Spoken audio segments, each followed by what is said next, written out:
La noche no es solo ausencia de luz, es un escenario donde las memorias más antiguas despiertan. En ciertos lugares de México, la noche parece más densa, como si cargara siglos de suspiros, secretos y advertencias. El viento trae voces que parecen susurrar nombres que ya nadie recuerda. Los árboles crujen como si guardaran historias. Y en el silencio de las montañas, el tiempo se estira hasta que uno puede sentir que está caminando junto a quienes vivieron antes. Las leyendas existen por una razón. No son solo cuentos para asustar a los niños, son advertencias, mapas emocionales que guían a las comunidades, enseñándoles dónde no caminar, qué fuerzas respetar, qué promesas evitar. Hoy quiero que viajes conmigo a dos lugares donde las leyendas siguen vivas, Tlaxcala y Oaxaca. Dos tierras mágicas donde lo humano y lo sobrenatural se entrelazan. En Tlaxcala se habla de la mujer de la barranca, un espíritu que llora por sus hijos perdidos y que marca a los hombres que se atreven a mirarla. En Oaxaca, en lo profundo de la Sierra Sur, se cuenta la historia de un hombre sin sombra que ofrece cumplir los deseos más profundos a cambio de algo que no se puede recuperar, el alma. Ambas historias comparten un mismo hilo: el precio de cruzar los límites de lo sagrado, el riesgo de abrir puertas que no se pueden cerrar. Así que baja las luces, enciende una vela si quieres y escucha. Deja que el sonido de estas palabras te lleve a la montaña, al bosque, a la plaza del pueblo. Imagina el aire frío en la piel, el olor a tierra húmeda, el murmullo del viento. Esta es una invitación a un viaje largo, un viaje que nos mostrará que el miedo también puede enseñar que las sombras no siempre son enemigas, pero que siempre hay que respetarlas. Era 1987 cuando Miguel Hernández llegó a la Sierra Tlaxcalteca. Era ingeniero civil, un hombre acostumbrado a cálculos, planos y horarios estrictos. Llegó para supervisar la construcción de una carretera que conectaría pueblos remotos. Para él era otro proyecto más, una estadía temporal antes de volver a la ciudad. No sabía que aquel viaje cambiaría su manera de ver el mundo para siempre. Miguel se hospedó en una pequeña pensión de San Pablo del Monte. La dueña, doña Esperanza, era una mujer mayor, de mirada profunda y voz pausada. Desde la primera noche le advirtió: no pase por la barranca de los lamentos después de las 9, ingeniero. Allí vive la Malinali y no perdona a los hombres que la ven llorar. Miguel sonrió. Era un hombre racional que no creía en fantasmas. Para él, aquellas historias eran folclore, supersticiones para mantener a los niños en casa al anochecer. Pero pronto notó que no todos en el pueblo pensaban igual. Los trabajadores que lo acompañaban se persignaban al pasar cerca de la barranca. Llevaban amuletos colgados al cuello y hablaban en susurros sobre una mujer de blanco que aparecía de noche llorando por sus hijos. Miguel no les prestó demasiada atención. Estaba ocupado revisando planos, supervisando la maquinaria, resolviendo problemas de obra. Durante la primera semana no ocurrió nada extraño. Miguel se concentró en su trabajo y se reía de las advertencias de doña Esperanza. Pero algo en la forma en que los trabajadores bajaban la voz al caer el sol comenzó a sembrar en él una ligera inquietud. Era como si el pueblo entero respirara distinto cuando llegaba la noche. La barranca de los lamentos era un lugar que imponía respeto incluso de día. Era un corte profundo en la montaña, con paredes de roca que parecían tragarse la luz. Para construir la carretera, los trabajadores tenían que bordearla. Cada vez que lo hacían, dejaban pequeñas ofrendas, flores, sal, listones de colores. Decían que era para pedir permiso, para que la mujer de la barranca no se llevara a nadie. Miguel, escéptico, Pensaba que todo aquello era un teatro, pero las historias se repetían. Decían que si alguien escuchaba el llanto de la mujer y no hacía nada, quedaba marcado. Que si la miraba a los ojos, su alma quedaba atrapada. Que si le prometía ayuda y no cumplía, lo arrastraba al fondo para siempre. Doña Esperanza le contó que muchos hombres habían desaparecido en esa barranca, que sus cuerpos nunca fueron encontrados. Hay cosas que no se deben desafiar, ingeniero, le dijo con tono serio. Si alguna noche escucha el llanto, regrese al pueblo. No mire hacia el fondo y lleve siempre algo de plata con usted. Miguel se reía, pero en el fondo comenzaba a sentir algo extraño. No era miedo exactamente, pero sí un respeto creciente por aquel lugar. En las noches, cuando el viento silbaba fuerte, le parecía escuchar voces lejanas. Quizás era solo el eco, pero la sensación era innegable. La noche del primer encuentro era fría. Miguel se quedó trabajando hasta tarde, revisando planos en su oficina improvisada cerca de la barranca. Cuando terminó, eran casi las 11. La luna estaba oculta tras las nubes y el sendero estaba en penumbra. Comenzó a caminar de regreso al pueblo, escuchando únicamente el crujido de sus pasos sobre la tierra. De pronto, el sonido lo congeló. Un llanto, no un llanto común, sino un lamento profundo, desgarrador, tan cargado de dolor que parecía subir desde las entrañas de la montaña. Miguel se detuvo, miró alrededor, no vio a nadie. El llanto venía de abajo. Lentamente, casi sin querer, se acercó al borde de la barranca. Lo que vio lo dejó sin aliento. En el fondo, iluminada por una luz sin origen, había una mujer vestida con un huipil blanco. Su cabello negro caía como cascada y estaba arrodillada junto a dos figuras pequeñas. Lloraba con una pena tan grande que los lamentos parecían subir por las paredes de roca. Entonces levantó la cabeza y miró hacia arriba. Sus ojos brillaban de un azul imposible. Era hermosa y aterradora a la vez. La mujer comenzó a elevarse lentamente, flotando hacia él. Miguel quiso correr, pero sus piernas no respondían. Cuando estuvo a pocos metros de distancia, la mujer habló. Su voz era un eco múltiple, como si 1000 almas lloraran a la vez. «Has visto a mis hijos, ayúdame a encontrarlos». Extendió las manos hacia él, y Miguel vio que sus dedos terminaban en uñas largas y manchadas. El terror finalmente lo sacudió. Corrió sin mirar atrás, escuchando cómo el llanto se transformaba en una risa escalofriante. Miguel llegó a la pensión todavía con el corazón acelerado. Sus manos temblaban tanto que apenas pudo abrir la puerta. Allí estaba doña Esperanza, esperándolo en el umbral, como si supiera que algo había ocurrido. Sus ojos, llenos de una mezcla de preocupación y resignación, lo miraron fijamente. «¿La vio, verdad?», preguntó sin rodeos. Miguel asintió, incapaz de pronunciar palabra. La mujer lo hizo pasar y puso frente a él una taza de té de hierbas humeante. «Beba despacio, esto le calmará el alma», dijo mientras se sentaba frente a él. Cuando Miguel comenzó a recuperar el aliento, ella le contó la historia. La Malinali no siempre fue un espíritu. Hace más de 400 años, cuando los españoles llegaron a estas montañas, ella era una mujer como cualquiera, llamada Itzel. Era esposa de un guerrero que cayó defendiendo estas tierras. Cuando los conquistadores tomaron el pueblo, se llevaron a sus 2 hijos pequeños para criarlos en un convento lejano. Itzel nunca dejó de esperar su regreso. Cada noche iba a la barranca y miraba hacia el horizonte.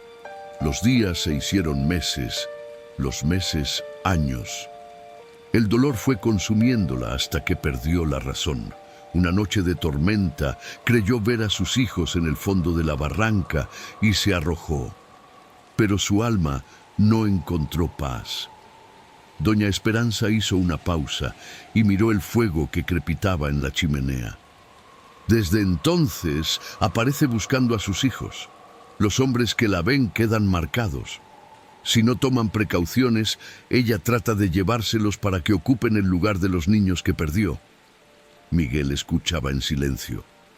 La explicación era tan increíble como la visión que había tenido, pero todo encajaba. ¿Qué puedo hacer?, preguntó al fin. Lleve siempre algo de plata consigo, respondió ella.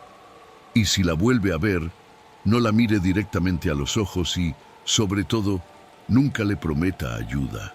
Ella puede oler la compasión y aprovecharse de ella. Aquella noche, Miguel apenas pudo dormir. Cada vez que cerraba los ojos, veía los de la mujer brillando en la oscuridad. Sus lamentos seguían resonando en sus oídos.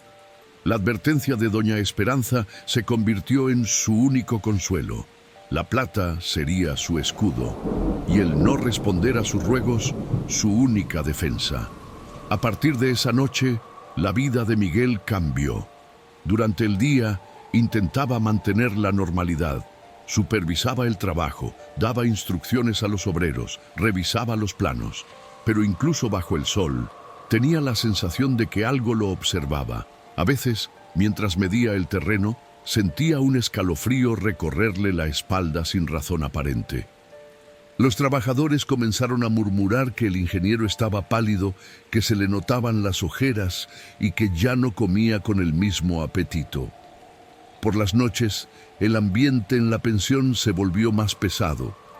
Miguel escuchaba pasos en el pasillo como si alguien caminara descalzo. Cuando miraba por la ventana, le parecía ver una sombra que se desvanecía. El viento traía consigo un murmullo que repetía su nombre. Dormía con la medalla de plata en la mano, como si fuera un amuleto de poder. Una madrugada, se despertó con la sensación de que alguien estaba en su habitación.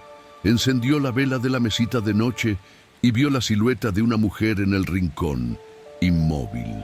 Parpadeó y la figura había desaparecido, pero el olor a tierra húmeda permaneció. Era como si la barranca entera lo estuviera siguiendo. El ingeniero comenzó a temerle a la noche. Intentaba retrasar el momento de dormir, bebía café hasta altas horas, repasaba planos que ya había revisado. Pero el sueño terminaba por vencerlo, y en cada sueño aparecía la mujer, mirándolo con sus ojos azules, extendiendo las manos hacia él. Cuando despertaba, estaba empapado en sudor. Sabía que un segundo encuentro era inevitable. Lo sentía en los huesos. El segundo encuentro llegó una semana después. Miguel había terminado de cenar y se dio cuenta de que había dejado documentos importantes en la oficina improvisada cerca de la obra. Contra todo instinto, salió de la pensión. La noche estaba especialmente oscura. La luna se había ocultado y el aire era helado. Caminó rápido por el sendero con la medalla en la mano. De pronto, el camino dejó de estar vacío. Allí estaba ella, no en el fondo de la barranca esta vez, sino de pie, bloqueando su paso. Su huipil blanco brillaba como si tuviera luz propia y el aire se volvió denso, difícil de respirar. «Sabía que regresarías», dijo con voz suave, casi maternal. Los hombres buenos siempre regresan para ayudar a una madre que sufre. Miguel trató de no mirarla a los ojos, pero su mirada era magnética. «Llevo siglos buscando a mis hijos», continuó la mujer. «Tú tienes fuerza, tienes vida, podrías ayudarme». Miguel apretó con fuerza la medalla de plata. «No puedo ayudarla», murmuró. «Sus hijos ya no están en este mundo». Fue entonces que el rostro de la mujer se transformó. La belleza melancólica se convirtió en una máscara de furia. Sus ojos se encendieron como fuego azul. Del suelo comenzaron a brotar raíces negras que se enroscaron alrededor de sus piernas. El aire se volvió gélido. Miguel comenzó a recitar en voz alta una oración que su abuela le había enseñado. La medalla se calentó en su mano y brilló intensamente. Las raíces se retiraron como si se quemaran. La mujer retrocedió, pero no desapareció sin antes gritar: «No podrás escapar para siempre. Cada noche vendré por ti hasta que aceptes o te lleve conmigo». Entonces se desvaneció entre las sombras.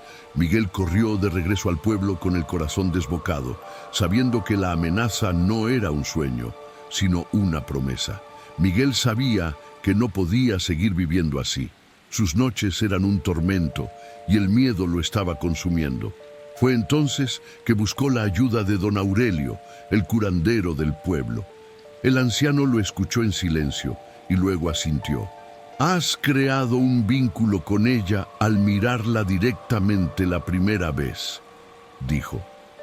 «Para romperlo, debemos regresar al lugar donde todo comenzó, en Luna Nueva. Allí, con las herramientas adecuadas, podrás enfrentarla y liberarte». Pasaron los días hasta la noche señalada. Miguel llevaba una bolsa con copal, agua bendita, medallas de plata y una obsidiana pulida. Don Aurelio lo acompañó, rezando en voz baja mientras avanzaban por el sendero. La barranca estaba más silenciosa que nunca, como si aguardara el momento. La mujer apareció, pero esta vez no parecía furiosa. Sus ojos mostraban cansancio y su voz sonó triste. «Has venido a despedirte», dijo. Entonces, con un gesto de su mano, la barranca se iluminó. Miguel vio escenas del pasado: a Itzel con sus hijos, la llegada de los conquistadores, la muerte de su esposo, el momento en que la arrancaron de sus pequeños, la espera interminable y el salto en la tormenta. El dolor era tan real que Miguel sintió un nudo en la garganta. Don Aurelio encendió el copal y comenzó a rezar en náhuatl. La mujer cerró los ojos y poco a poco su rostro se transformó. Su huipil brilló con luz cálida, ya no fría. «Puedo verlos», susurró. «Puedo ver a mis hijos. Están allí, esperándome». Miró a Miguel una última vez. «Perdóname». Y comenzó a elevarse lentamente, no hacia las sombras, sino hacia una luz dorada que abrió el cielo por un instante antes de desaparecer. La barranca quedó en un silencio diferente, un silencio de paz. Miguel cayó de rodillas, exhausto, pero libre. La noche del ritual quedó grabada para siempre en la memoria de Miguel. Durante horas después no pudo pronunciar palabra. Cuando al fin salió el sol, sintió algo distinto en el aire. La barranca ya no parecía un lugar hostil. El viento ya no traía lamentos, sino un murmullo tranquilo, como de descanso. Antes de regresar a la Ciudad de México, Miguel fue al borde de la barranca una última vez. El sendero estaba cubierto de rocío y los primeros rayos de la mañana iluminaban la roca. Se quedó allí en silencio, recordando la mirada de la mujer cuando se elevó hacia la luz. No sintió miedo, sino una extraña gratitud. Era como si una deuda hubiera sido saldada. Los habitantes del pueblo notaron el cambio en él. Ya no estaba pálido, y sus noches volvieron a ser tranquilas. Incluso los trabajadores dijeron que el ambiente en la zona había cambiado. Ya no escuchaban el llanto por las noches, ni sentían la presión en el pecho al pasar cerca. Con la carretera terminada, el pueblo quedó mejor conectado con el resto de la región, y cada vez que alguien comentaba sobre la barranca, doña Esperanza sonreía de forma enigmática y decía: «Ya no hay de qué temer, ella encontró lo que buscaba». Algunos viajeros cuentan que en noches de niebla se puede ver una luz cálida en la distancia, como una linterna que guía a los perdidos de regreso al camino. Para Miguel, la experiencia fue una lección de vida. Aprendió que el miedo no siempre debe ser evitado, sino enfrentado con respeto, y que incluso los espíritus más atormentados pueden hallar paz si alguien les ofrece compasión. Pero no todas las historias que sobreviven en las montañas terminan en calma. en la Sierra Sur de Oaxaca, donde las nubes se enredan entre los pinos y el tiempo parece ir más despacio, existe otro relato que hiela la sangre. Comenzó en 2003, cuando un extraño llegó al pueblo de San Bartolomé, Yutepec, en una camioneta negra que parecía brillar en la penumbra y que se movía sin hacer ruido. Era un hombre alto, bien vestido, con un traje que parecía sacado de la capital y zapatos de piel que nunca se ensuciaban a pesar del lodo de los caminos. Se presentó como el licenciado Mendoza, diciendo que venía de la capital para hacer negocios. Rentó la habitación más cara de la única posada y comenzó a caminar por las calles, presentándose a cada habitante con una sonrisa amplia. Pero había algo inquietante en él. Los perros, que solían ladrar a cualquier forastero, se escondían bajo las casas cuando pasaba. Los niños pequeños lloraban sin razón y las mujeres embarazadas sentían náuseas en su presencia. Lo más extraño era que bajo el sol más fuerte del mediodía no proyectaba sombra. Al principio, los habitantes del pueblo lo recibieron con curiosidad. El licenciado parecía amable y educado, pero pronto empezó a hacer ofertas demasiado tentadoras. Dinero en efectivo para quienes tenían deudas, papeles arreglados para los que querían emigrar, soluciones a problemas que llevaban años sin resolverse. Y lo hacía de manera inquietante. Parecía saber exactamente qué era lo que cada persona más deseaba. Bastaba una conversación breve para que propusiera la solución perfecta. Solo pedía una cosa a cambio: firmar un contrato. Los primeros en aceptar fueron los más desesperados. Doña Remedios, una viuda que apenas lograba alimentar a sus 5 hijos, firmó sin leer las letras pequeñas. Juventino, un joven que soñaba con ir a Estados Unidos, aceptó de inmediato cuando el licenciado le prometió papeles y un trabajo garantizado. Pronto, los resultados comenzaron a verse. Doña Remedios recibió un giro con más dinero del que había visto en su vida, y Juventino fue contactado por un coyote profesional que le aseguró un viaje seguro.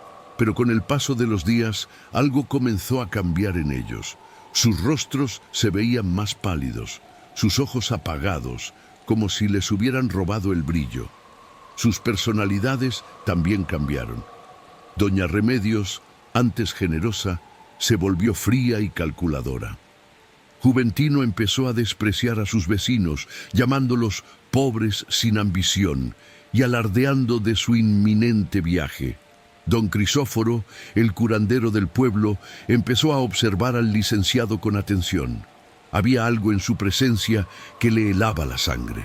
Una tarde, al pasar cerca de él, notó que el hombre no proyectaba sombra ni siquiera en el ángulo perfecto de la puesta de sol. Eso no es natural, pensó. Decidió seguirlo de noche, convencido de que descubriría algo. Y lo que vio en el bosque esa noche lo cambió para siempre. Era medianoche cuando don Crisóforo siguió al licenciado Mendoza hasta un claro en el bosque, cerca de las ruinas de un templo zapoteco abandonado. Se escondió entre los árboles y observó. El licenciado trazó un círculo en el suelo, con símbolos que el curandero no reconoció. Colocó alrededor objetos personales de las personas que habían firmado contratos: el rebozo de doña Remedios, una foto de Juventino, herramientas de trabajo de otros hombres. En el centro del círculo había frascos que brillaban con una luz líquida, pulsante, como si tuvieran vida. Entonces ocurrió lo impensable: una sombra gigantesca apareció en el centro del círculo. No tenía forma definida, era como un humo vivo que se movía contra el viento. Una voz profunda resonó en el claro: ¿Cuántas almas has recolectado para mí, mi fiel servidor? 5 hasta ahora, mi señor, respondió el licenciado, pero hay más que están a punto de aceptar. El curandero sintió que la sangre se le helaba. Entendió que los contratos no eran simbólicos, las almas de sus vecinos estaban siendo recolectadas. La luz en los frascos comenzó a apagarse poco a poco, mientras el licenciado recitaba palabras en un idioma oscuro. Don Crisóforo se retiró en silencio, con el corazón golpeando en el pecho. Sabía que debía advertir al pueblo, aunque pocos le creyeran, pero también sabía que si no actuaba, pronto no quedaría nadie que pudiera ser salvado. Don Crisóforo regresó al pueblo con el corazón todavía latiendo con fuerza. Apenas amaneció, comenzó a visitar discretamente a las familias que habían firmado contratos con el licenciado Mendoza. Les contó lo que había visto en el bosque, los frascos con sus almas encerradas, la sombra gigantesca que lo controlaba, los objetos personales usados en el ritual. Al principio, nadie le creyó. ¿Cómo podían dudar de la abundancia repentina, de los milagros cumplidos? Pero el curandero no se dio por vencido. Sacó un espejo de obsidiana pulida, una reliquia heredada de su abuelo. «Mírate aquí», les dijo. Cuando lo hicieron, vieron la verdad. En lugar de la luz cálida que debería irradiar un alma, solo había oscuridad, un vacío frío que los devoraba por dentro. Doña Remedios fue la primera en romperse. Entre lágrimas confesó que ya no sentía amor por sus hijos, que el dinero había llenado sus bolsillos, pero había vaciado su corazón. Juventino también se quebró. Su arrogancia era la máscara de un vacío insoportable. Los otros que habían firmado entendieron que estaban en peligro. «Podemos recuperar lo que hemos perdido», dijo don Crisóforo, «pero hay un precio. Debemos enfrentarlo juntos». Prepararon un ritual de protección para la medianoche siguiente. Reunieron copal, agua bendita, cruces de plata y oraciones transmitidas por generaciones. La plaza del pueblo fue el lugar elegido. Era terreno sagrado, consagrado durante siglos de celebraciones y procesiones. Cuando llegó la hora, el licenciado Mendoza apareció. Ya no intentaba ocultar su verdadera naturaleza. Sus ojos brillaban como carbones encendidos, sus dientes eran colmillos afilados y su traje, antes impecable, ahora parecía tejido de sombras vivas que se movían por sí solas. «Viejo entrometido», dijo con una voz que resonaba como eco múltiple, «no puedes deshacer lo que ya está hecho. Estos contratos son válidos en todos los planos». Don Crisóforo levantó un crucifijo de plata y respondió con firmeza: «Los contratos firmados con engaño no tienen poder ante la luz». Entonces la sombra que lo acompañaba descendió sobre la plaza. No era un viento, no era una tormenta, era oscuridad líquida que trataba de sofocar el aire mismo.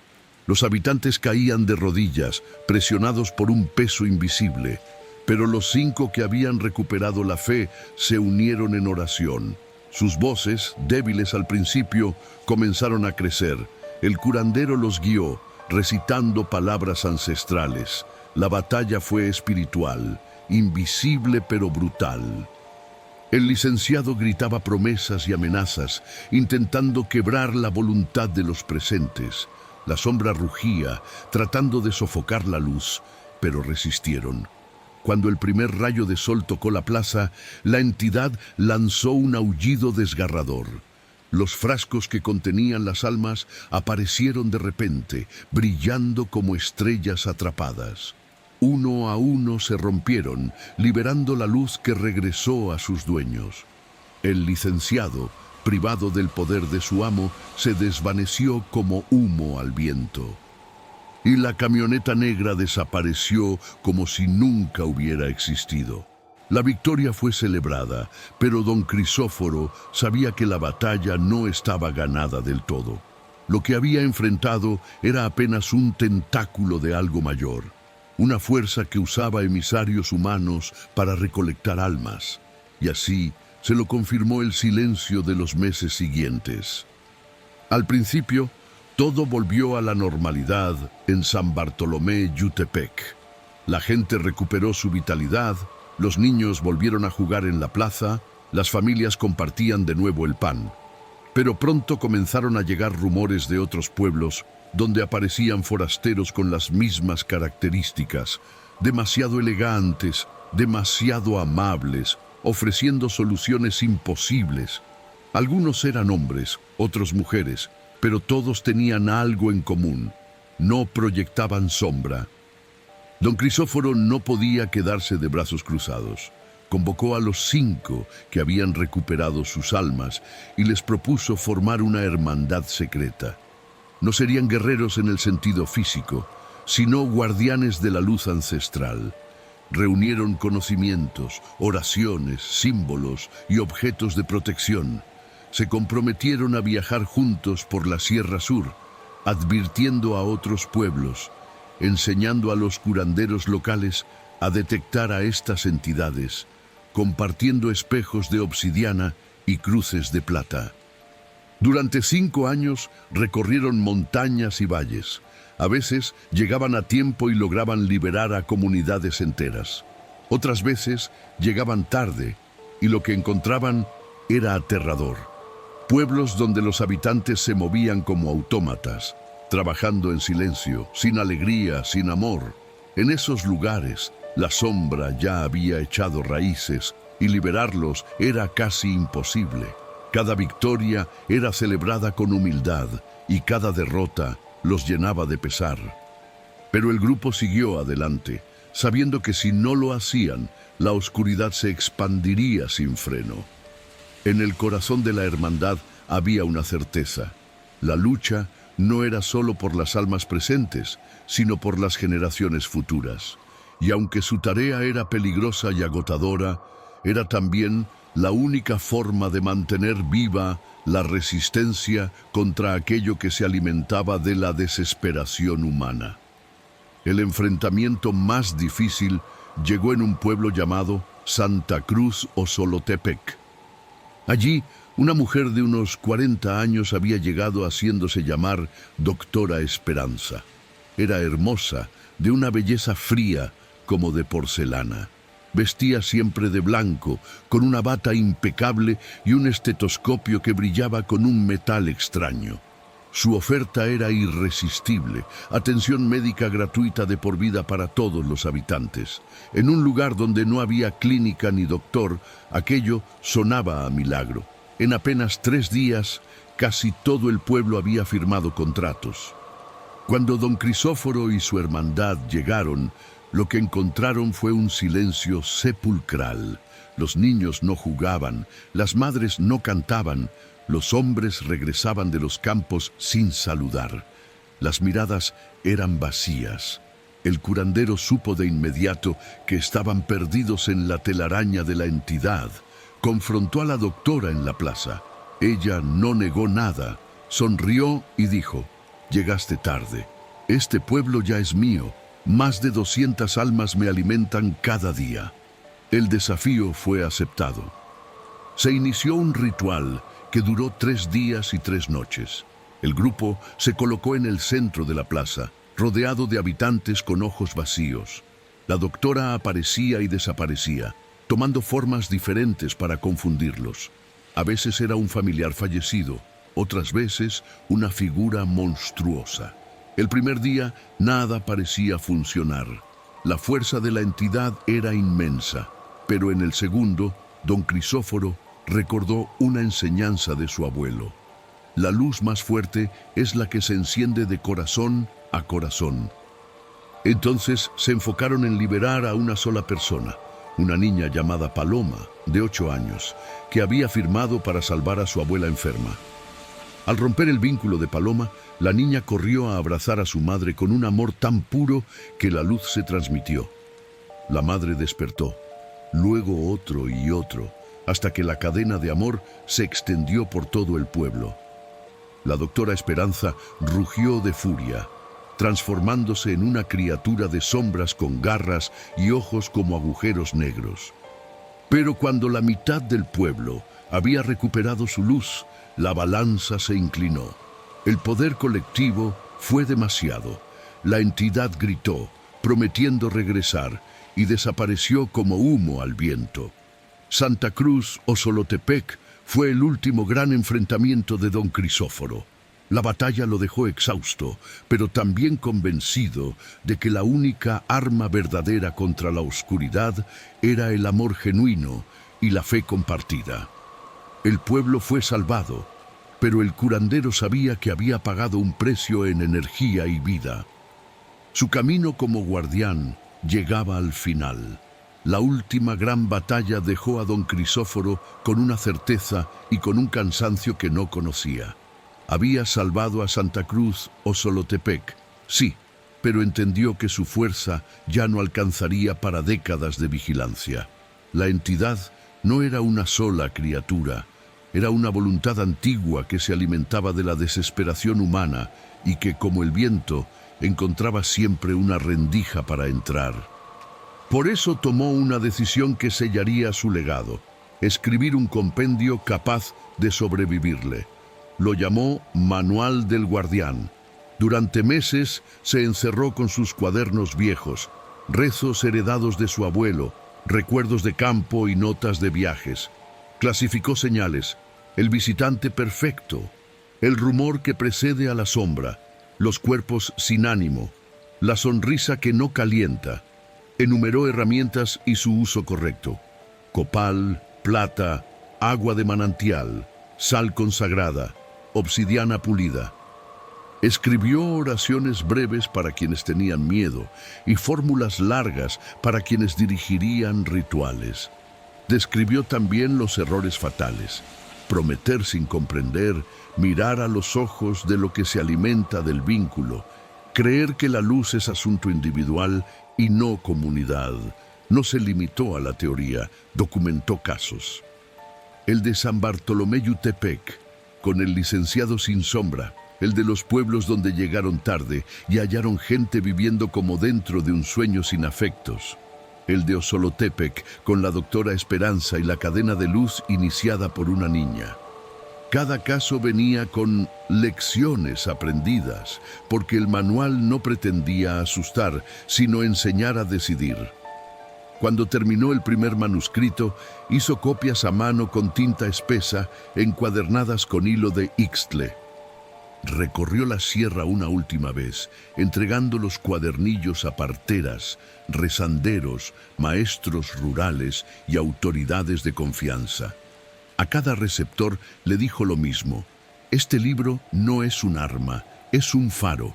Enciéndanlo cuando la noche parezca sin salida.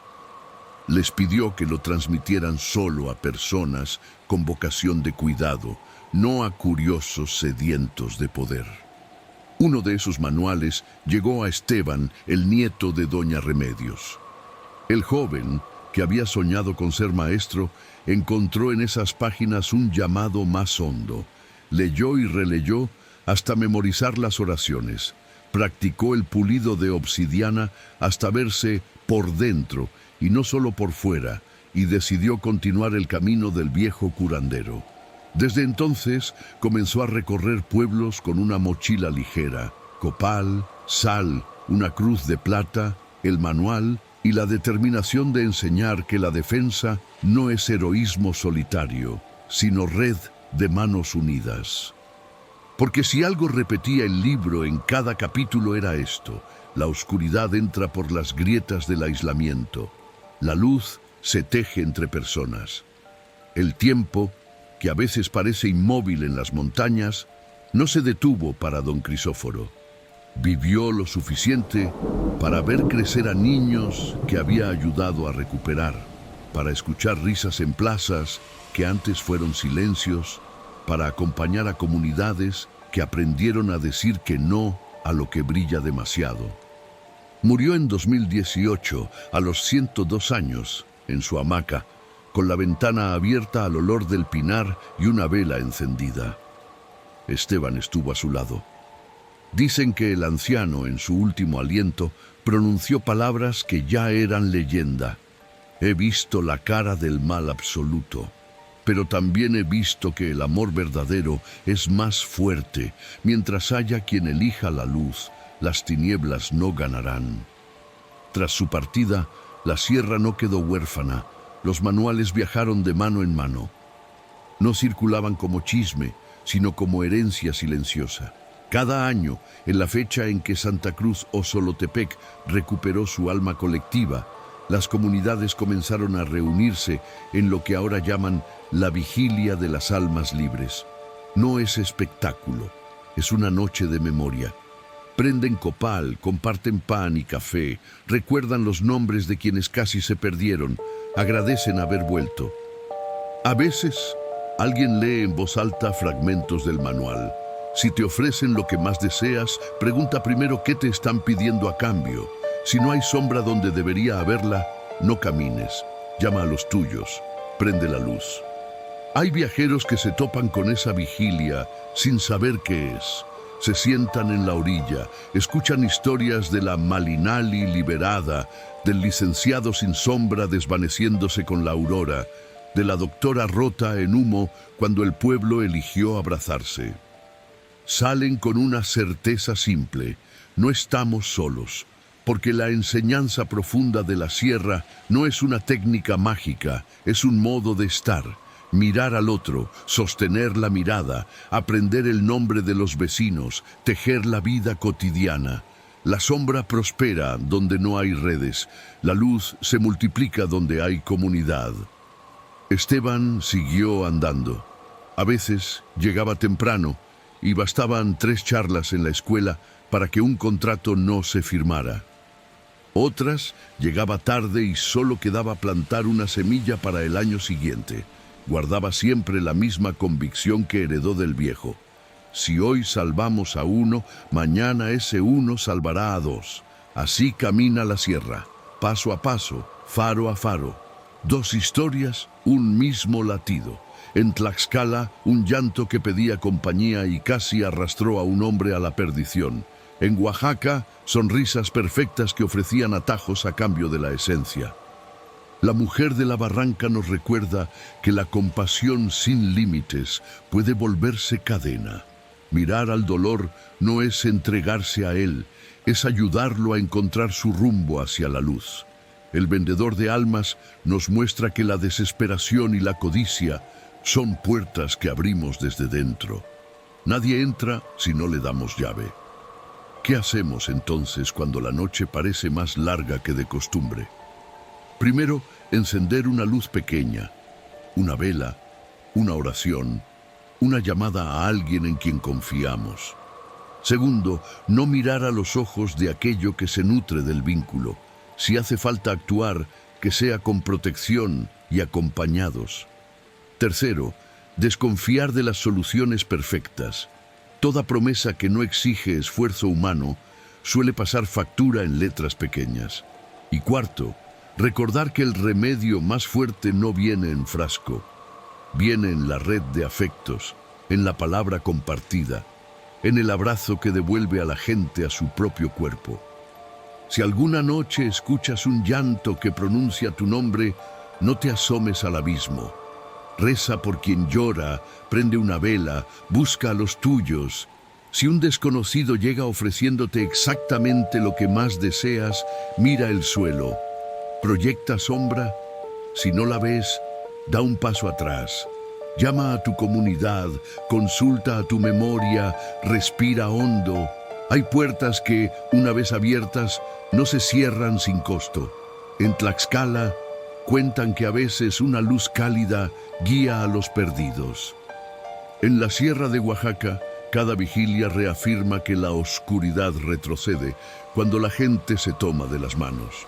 Tal vez por eso estas leyendas siguen vivas, porque nos enseñan a elegir. No se trata de negar que la noche existe, sino de aprender a caminarla juntos. Y cuando alguien te proponga firmar en la oscuridad, recuerda lo aprendido aquí. Ningún trato vale tu alma, ninguna promesa vale tu amor. La luz no hace ruido, pero siempre encuentra a quien la busca.